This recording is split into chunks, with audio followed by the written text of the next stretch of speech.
വിവിധ രാജ്യങ്ങളിൽ നിന്ന് വരുന്ന ആളുകൾ അവർ ഉംറക്ക് ഇഹ്റാം ചെയ്യുന്ന മീഖാത്താണ് നമ്മൾ കാണുന്നത്. കണ്ടില്ലേ?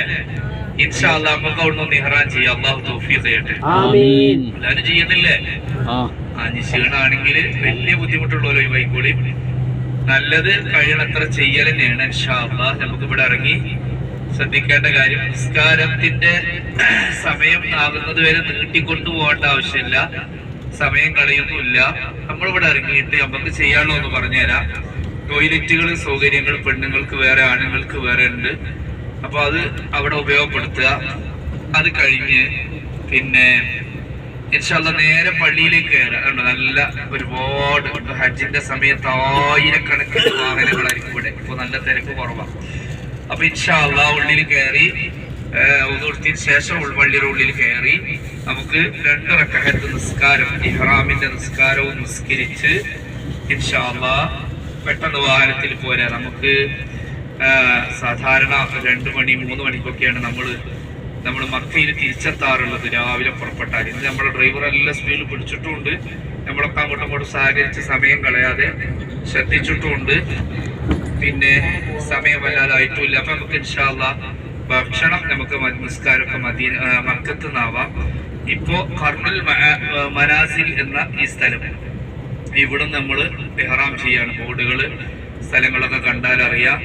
കുവൈത്ത് അതുപോലെ തന്നെ ഒമാൻ എല്ലാ രാജ്യക്കാരും ഇവിടെ നിന്നാണ് ഇഹ്റാം ചെയ്യല്.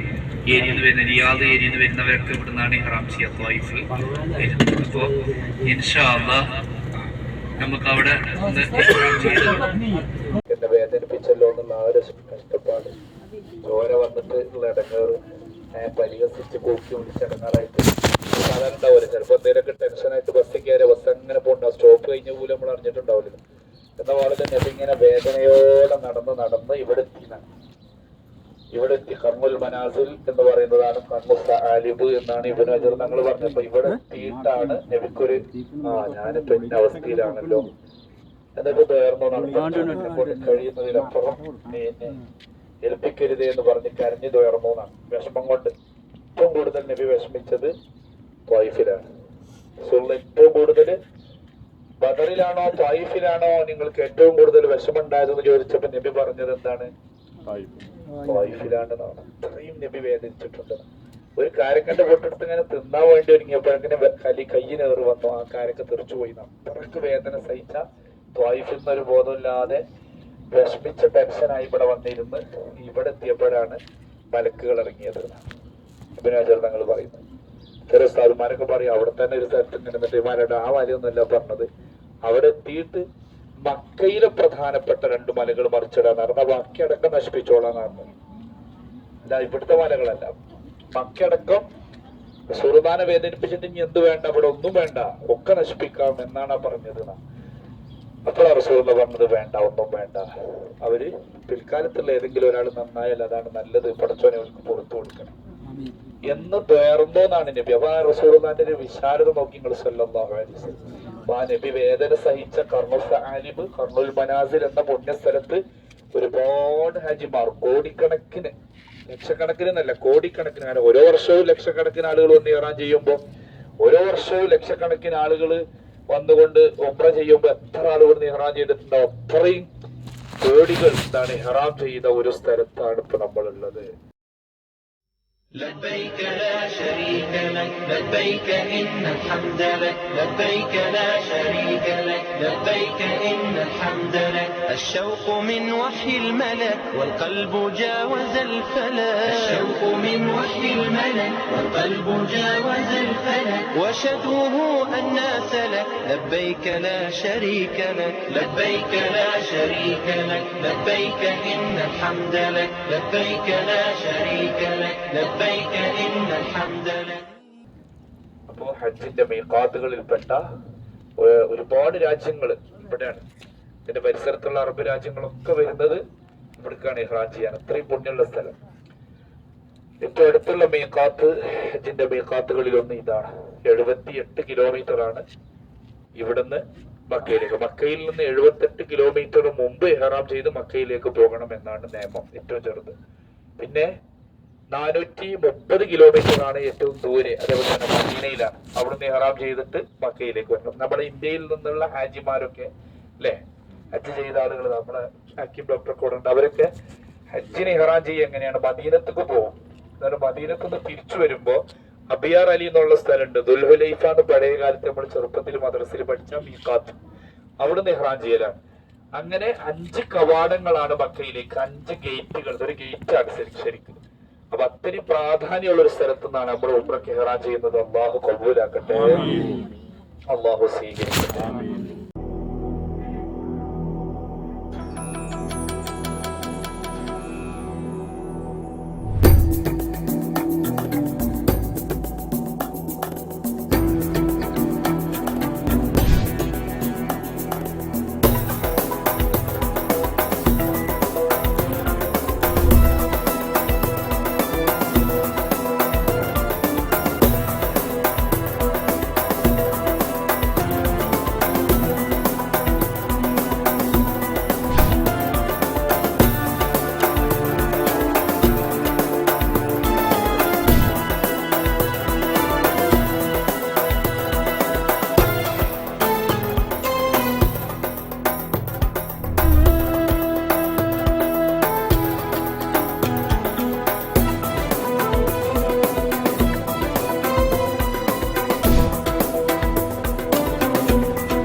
എപ്പോഴും ഉംറ നേർച്ചയാക്കണത് നല്ലതാണ്. ഉംറന്നല്ല, എല്ലാം സുന്നത്തുകൾ നേർച്ചയാക്കിയാൽ കൂടുതൽ കൂലി കിട്ടും.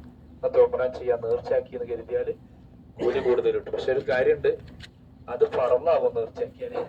അപ്പൊ പിന്നെ വീട്ടില് നിർബന്ധമാവും. സുന്നത്തായ ഉംറ കയ്യൂലെങ്കിൽ നമുക്ക് എന്ത് ചെയ്യാം, ഏതായാലും ഇഹ്റാം ചെയ്യില്ല, അല്ലെങ്കിൽ വേണ്ടതില്ല. നമ്മളവിടുന്ന് പോയിരുന്ന സമയത്ത് ഉംറ ചെയ്യാൻ നേർച്ചയാക്കി എന്ന് പറഞ്ഞാൽ പിന്നെ എന്താ ചെയ്യാ, ഉംറ ചെയ്യൽ നിർബന്ധമായി. അങ്ങനെ ഉണ്ട്. പക്ഷെ കൂലി കൂടുതൽ കിട്ടും. ഒന്ന് വേറൊരു സംഗതി കൂടിയുണ്ട്, കൂടെ ആണുങ്ങളില്ലാത്ത പെണ്ണുങ്ങൾക്ക് നേർച്ചയാക്കണത് വളരെ നല്ലതാണ്. കാരണം പെണ്ണിന്റെ ഫറളായ ഉംറയ്ക്ക് എന്ത് ചെയ്യാൻ പറ്റുള്ളൂ, പുറത്തിറങ്ങി പോകാൻ പറ്റുള്ളൂ. അങ്ങനെ അവസ്ഥയുണ്ട്. ഫറളായ ഉംറക്കാണ് പെണ്ണിന് എന്ത് പറ്റുള്ളൂ, പുറത്തിറങ്ങി പോകാൻ പറ്റുള്ളൂ. കൂടെ ആളില്ലാതെ. ആളുള്ളവർക്ക് പ്രശ്നമല്ല, ഓർക്ക് എവിടേക്കും പോവാം. അതായത് വാപ്പയോ ആങ്ങളെയോ ഭർത്താവോ അങ്ങനെ സ്വന്തക്കാര് കൂടെയാണ് ഒരു പെണ്ണ് പുറത്തേക്ക് ഈ നിസ്കാരത്തിനും എല്ലാ നോമ്പിനും ഹജ്ജിനോ സക്കാത്തിനോ ഒക്കെ കണക്കാണ്. ഇതൊക്കെ നിയമം ഒരേ മാതിരിയാണ്. ഉംറക്കും അങ്ങനെ തന്നെയാണ്. പക്ഷെ ഉംറക്ക് ഒരു മസാലുണ്ട്, ഒരു പെണ്ണിന് വിശ്വസ്തരായ കുറെ പെണ്ണുങ്ങൾ ഉണ്ടെങ്കിൽ അവരുടെ കൂടെ എന്ത് ചെയ്യാം, ഉംറക്ക് പോകാം, ഹജ്ജിന് പോകാം. അത് ഏതിനാണ്, ഫറളായ ഉംറക്കാണ്. അപ്പൊ നമ്മള് നേർച്ചയാക്കി എന്തായി, ഫറളായി. അപ്പൊ ആരുടെ കൂടെ പോകാം, വിശ്വസ്തരായ പെണ്ണുങ്ങളുടെ കൂടെയൊക്കെ പോകാം. അതാണ് നമ്മൾ ശ്രദ്ധിക്കണം. അത് ഹറമിലേക്ക് പോകുമ്പോൾ ശ്രദ്ധിക്കണം.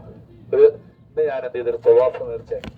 ഇന്ന് ഞാൻ എന്ത് ചെയ്ത്, കാബത്തിങ്ങ പോയിട്ട് കാബ കണ്ടിരിക്കാനും നേർച്ച, കാബ കണ്ടിരിക്കല് പുണ്യാണല്ലോ. അങ്ങനെ നേർച്ചയാക്കിയാൽ അവർക്ക് എന്ത് ചെയ്യാം, വിശ്വസ്തരുടെ കൂടെ പോകാം. അല്ലെങ്കിൽ ആങ്ങള അങ്ങനെയുള്ള വിശ്വസ്തരായ അല്ല അവരെ സ്വന്തം മഹറമായ ആളുകൾ വേണം. അപ്പൊ അതൊരു മസാല പറഞ്ഞു എന്നുള്ളൂ. അങ്ങനെ ചെയ്താൽ നിങ്ങൾക്ക് എന്ത് ചെയ്യാം, കൂടുതൽ ഇബാദത്ത് ചെയ്യാമെന്നാണ് പറയുന്നത്. മനസ്സിലായല്ലോ. അപ്പൊ ഈ ഹറാം ചെയ്യുന്നതിന്റെ മുമ്പൊക്കെ മക്കത്തുനിന്ന് പോരുമ്പോഴൊക്കെ നമ്മള് ഐഷപ്പള്ളിക്ക് പോകുമ്പോൾ, ജെറാനിക്ക് പോകുമ്പോൾ, എല്ലായിടത്ത് പോകുമ്പോഴും ഉംറ നേർച്ചയാക്കിയാൽ വലിയ പുണ്യാണ്. എസ് മുസ്ലിയാരെ കേട്ടിട്ടുണ്ടോ, EK മുസ്ലിയാർ? അവരങ്ങനെ എപ്പോഴും സുന്നത്ത് നേർച്ചയാക്കുന്ന എന്താ വെച്ചാല്, രാത്രി വയറോ ഗണ്ണന വഹാബി മൗദൂദികൾക്കുള്ള ഗണ്ണനൊക്കെ കഴിഞ്ഞ് രാത്രി കുറെ വൈകി വരുമ്പോ ഭയങ്കര ക്ഷീണം ഉണ്ടാവും. അപ്പൊ നേർച്ചയാക്കിയാ പിന്നെ എന്താ പറ്റൂല, അത് ചെയ്യാതെ ഉറങ്ങാൻ പറ്റൂല. അപ്പൊ എന്ത് ചെയ്യും, വിത്തറ് നേർച്ചയാക്കും. ആ നേർച്ചയാക്കിയത് കഴിഞ്ഞിട്ടല്ലേ പിന്നെ ഉറങ്ങാൻ പറ്റുള്ളൂ. അല്ലെങ്കിൽ എന്താവും, അത് ഇത്രല്ല, സുന്നത്തല്ല, മെയ്യ കിടക്കട്ടെ എന്ന് വിചാരിക്കും. അതില്ലാതിരിക്കാൻ അങ്ങനെ ചെയ്തിരുന്നു എന്നാണ് ആ മഹാന്റെ ചരിത്രത്തിൽ കാണാം. അപ്പൊ ചുരുക്കി പറഞ്ഞ കൂലി കൂടുതൽ കിട്ടും. പക്ഷെ ഒരു കാര്യമുണ്ട്, നേർച്ചയാക്കിയ നിർബന്ധമായി പിന്നെ നമുക്ക് ഒഴിവാക്കാൻ പോലെ ഉണ്ടാവില്ല. സുന്നത്ത് ഒരാൾക്ക് വൈകിച്ച് ഒഴിവാക്കാം, പറന്ന് ഒഴിവാക്കാൻ പറ്റൂലല്ലോ. ഏതായാലും അള്ളാഹു നല്ല രൂപത്തിൽ ഇതൊക്കെ ചെയ്യാൻ തൗഫീഖ് ചെയ്യണം. സ്വന്തമായിട്ട് ചെയ്യണമല്ലോ, ആദ്യം ഇഹ്റാം ചെയ്താൽ മതി. മരിച്ചവർക്ക് ഇഹ്റാം ചെയ്യുന്ന ആളുകളോ മറ്റുണ്ടെങ്കിൽ അവർ മാറി നിന്നിട്ട് അവർക്ക് രണ്ടാമത് ചെയ്തു തരണം കേട്ടോ. ആദ്യം ചെയ്യേണ്ടത് ആര് മതി? സ്വന്തമായിട്ട് ചെയ്യണം. മരിച്ച ആളുകൾക്ക് ചെയ്യുന്ന ആളുകൾ ഉണ്ടെങ്കിൽ ഇത് കഴിഞ്ഞ പറഞ്ഞാൽ ചോദിക്കും. അപ്പൊ അവരിപ്പൊ ചെയ്യണ്ട, അവരിത് വേറെ ചെയ്തു തരാം. അള്ളാഹു കബൂലാക്കട്ടെ. ഒറ്റ ഉംറ ഒരാൾക്ക് വന്നു. ഉമ്മയും വാപ്പയും മരിച്ചിട്ടുണ്ടെങ്കിൽ ഒരു ഉംറയിൽ രണ്ടാൾക്ക് ഒപ്പിച്ചാൻ പറ്റൂല. ഒരു ഉംറ ഉമ്മാക്ക്, ഒരു ഉംറ വാപ്പാക്ക്, അങ്ങനെ പറ്റും. ഒരാൾക്ക് ഒരു ഉംറ. ചെയ്തവർക്ക് ചെയ്യേണ്ടത് നമ്മൾ പറഞ്ഞിരുന്നല്ലോ അല്ലെ? പറഞ്ഞത് പഴയതൊക്കെ നിങ്ങൾ ഓർമ്മിക്കഞ്ഞ് ആവർത്തിച്ച് പറയണ്ടത്. ചെയ്തിട്ട് അറിയില്ല. അത് എത്ര വേണേലും ചെയ്യാം, എത്ര ഉംറ വേണേലും. ഉമ്മാക്ക് 10 ഉംറ വേണേലും ചെയ്യാം. എങ്ങനെ നമ്മൾ ചെയ്യാം? നമ്മളെ നീയത്തിനെ വെയ്ത്തു പറഞ്ഞാൽ ഞാൻ ചെയ്യുന്നു എന്ന് കരുതുക. എന്നിട്ട് പിന്നെ കഴിഞ്ഞ് പൂർത്തിയായാൽ ആർക്ക് ഹദിയ ചെയ്യാം? ഉമ്മാക്ക് അത് തരണമാണ്. ഒക്കെ നഗരം ചെയ്യല്ലേ, സമയം കളയണം. أعوذ بالله من الشيطان الرجيم. നിങ്ങൾ ക്ലിയർ ആകാം. ഫോണിലല്ലോ ബനിയനെ അത് കഴിച്ചില്ല. റെഡിയല്ലേ? أعوذ بالله من الشيطان الرجيم. بسم الله الرحمن الرحيم. نويت العمرة وأحرمت بها لله تعالى. الله تعالى كويندي ഞാൻ ഉംറയെ കരുതി ഇഹ്റാമിൽ പ്രവേശിക്കുകയും ചെയ്തു. നേരത്തെ പറഞ്ഞ കരുത എന്തെങ്കിലും തടസ്സങ്ങൾ നേരിട്ടാൽ ഞാൻ സ്വമേധയാ ഉംറയിൽ നിന്ന് തഹല്ലുലാകും, ഒഴിവാകുന്നുള്ളു പ്രത്യേകം കരുത. അതിന്റെ ശേഷം മരിച്ചോലിക്ക് ചെയ്യണ ആരെങ്കിലും ഇല്ലല്ലോ. ഞാന് പറയുമ്പോ അതുപോലെ അതിന്റെ ശേഷം ഇന്ന ആളെ കരുതുക അറിയുമ്പോ, അവിടെ ഉദാഹരണത്തിന് ആളെ കരുതുക എന്ന് പറയുമ്പോ എന്റെ ഉമ്മ ഫാത്തിമ എന്നതാണെങ്കിൽ അത് അവിടെ കരുതുക. ആരാണെങ്കിൽ അപ്പൊ ചെയ്യുന്നില്ല. എന്താ മരിച്ച ആളുകൾക്ക് ചെയ്യാം കേട്ടോ. മരിച്ച ആളുകൾക്ക് വേണ്ടിയിട്ടുള്ളതാണ്. അഊദു ബില്ലാഹി മിനശ് ശൈത്വാനിർ റജീം. ബിസ്മില്ലാഹിർ റഹ്മാനിർ റഹീം. അവര് നവൈത്തുൽ ഉംറത അൻ, അവിടെ പേര് കരുതുക. ഫാത്തിമനി അൻ ഫാത്തിമ, ആ പേര് കരുതുക. വഅഹറംതു ബിഹാ ലില്ലാഹി തആല, എന്റെ ആളെ പേര് എഴുതുക.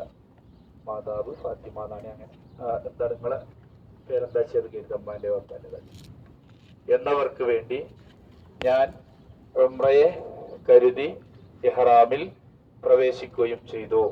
എല്ലാവരും ഒന്നിച്ച് ലബ്ബൈക അല്ലാഹുമ്മ ബിഉംറത്തിൻ ലബ്ബൈക ലബ്ബൈക ലാ ശരീക ലക ലബ്ബൈക ഇന്നൽ ഹംദ വന്നിഅമത ലക വൽ മുൽക് ലാ ശരീക ലക ലബ്ബൈക അല്ലാഹുമ്മ ബിഉംറത്തിൻ ലബ്ബൈക ലബ്ബൈക ലാ ശരീക ലക ലബ്ബൈക ഇന്നൽ ഹംദ വന്നിഅമത ലക വൽ മുൽക് ലാ ശരീക لك لبيك اللهم بعمرة لبيك لبيك لا شريك لك لبيك إن الحمد والنعمة لك والملك لا شريك لك.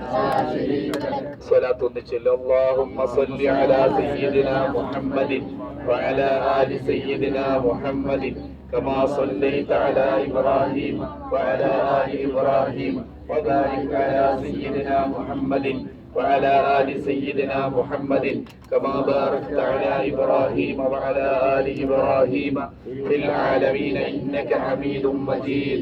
السلام عليك أيها النبي ورحمة الله وبركاته. اللهم إني أسألك رضاك والجنة وأعوذ بك من سخطك والنار. اللهم لك أحرم نفسي وشعري وبدني ودمي ولحمي. اللهم إني نويت العمرة فأعني عليها فتقبلها مني. പടച്ചവനെ ഞങ്ങളെ ഉംറനെ കബൂലാക്കണേ അല്ലാഹ്, സ്വീകരിക്കണേ അല്ലാഹ്. പടച്ചവനെ 19ഓളം കിലോമീറ്റർ അകലെ നിന്ന് കർണുൽ മനാസിൽ എന്ന പുണ്യമായ ഈ മീഖാത്ത് കണ്ട് ഇവിടെ ഈ സ്ഥലങ്ങളൊക്കെ സന്ദർശിച്ച് അല്ലാഹുവേ ഈ പുണ്യസ്ഥലത്ത് നിന്ന് ഞങ്ങളെ ഹറാം ചെയ്യുകയാണ്. ഞങ്ങളെ നീ കബൂലാക്ക റബ്ബേ. ഇതിനു വേണ്ടി ഞങ്ങൾ നല്ല ക്യാഷ് ചെലവഴിച്ചിട്ടുണ്ട്, ഒരുപാട് സമയം ചെലവഴിച്ചിട്ടുണ്ട്, ഒരുപാട് സമ്പത്ത് ചെലവഴിച്ച്. അല്ലാഹുവേ ഞങ്ങളുടെ ശരീരം കൊണ്ട്, ഞങ്ങളുടെ സമ്പത്ത് കൊണ്ട്, ഞങ്ങളുടെ ആരോഗ്യം കൊണ്ട് അല്ലാഹ് ഞങ്ങൾ ഈ ചെലവഴിക്കുന്നതെല്ലാം നീ കബൂലാക്കണേ റഹ്മാനെ. പടച്ചവനെ ഈ ഉംറ നീ സ്വീകരിക്കണേ അല്ലാഹ്. ഈ ഉംറ നല്ല നിലക്ക് പോയി തവാഫ് ചെയ്ത് സഅയ് ചെയ്ത് റാഹത്തായി ഞങ്ങളെ ഉംറ പൂർത്തീകരിക്കാൻ തൗഫീഖ് നൽകണം അല്ലാഹ്. ഓപ്പറേഷൻ പറഞ്ഞ ആളുകൾ ഈ കൂട്ടത്തിലുണ്ട് അല്ലാഹ്. ഈ വിശുദ്ധമായ ഉംറയുടെ ബർക്കത്ത് കൊണ്ട് സലാമത്താക്കി കൊടുക്കണേ അല്ലാഹ്. ആനിയത്തിൽ ഉംറ ചെയ്യുന്നവരുണ്ട്, ശിഫയാക്കണം അല്ലാഹ്, സലാമത്താക്കണം അല്ലാഹ്. എന്നൊക്കെ താങ്ങാൻ കഴിയാത്തൊരു വിഷമവും നൽകല്ല റബ്ബേ, താങ്ങാൻ കഴിയാത്തൊരു വിഷമവും നൽകല്ല റബ്ബേ, സഹിക്കാൻ കഴിയാത്ത വിഷമങ്ങൾ നൽകല്ല റബ്ബേ. പുന്നാര നബി കരഞ്ഞു ദുആ ചെയ്ത സ്ഥലത്താണ് ഞങ്ങളും ഉള്ളത്. ഞങ്ങളെ സ്വീകരിക്കണേ അല്ലാഹ്. ഞങ്ങൾക്ക് നീ ദുനിയാവും ആഖിറവും നൽകണേ അല്ലാഹ്. ദുനിയാവും ആഖിറവും നൽകണേ അല്ലാഹ്. ദുനിയാവും ആഖിറവും നൽകണം അല്ലാഹ്. اللهم ربنا تقبل منا انك انت السميع العليم.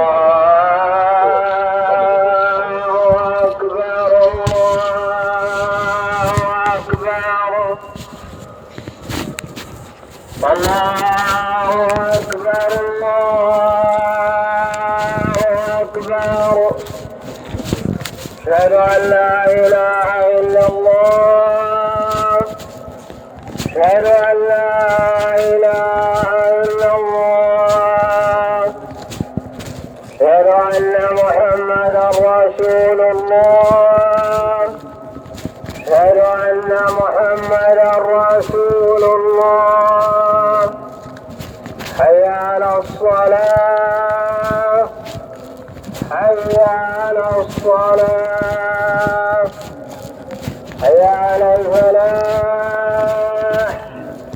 حي على الفلاح. الله أكبر الله